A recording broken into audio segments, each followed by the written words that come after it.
everybody, and welcome to the Ship Modelers Library.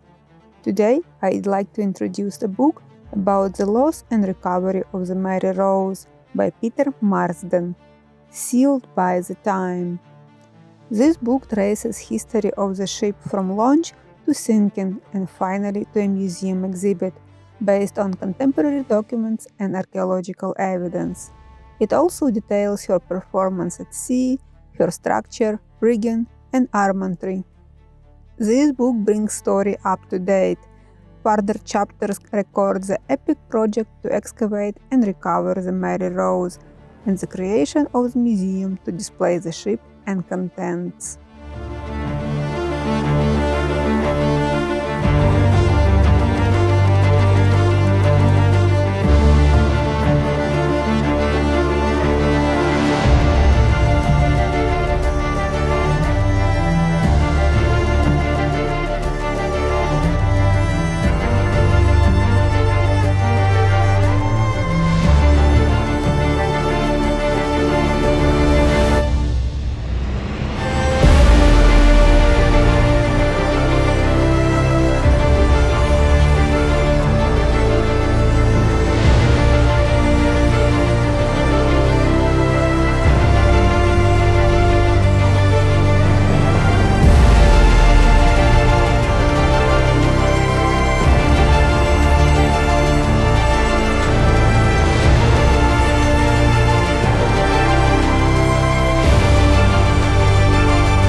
Thank you for watching.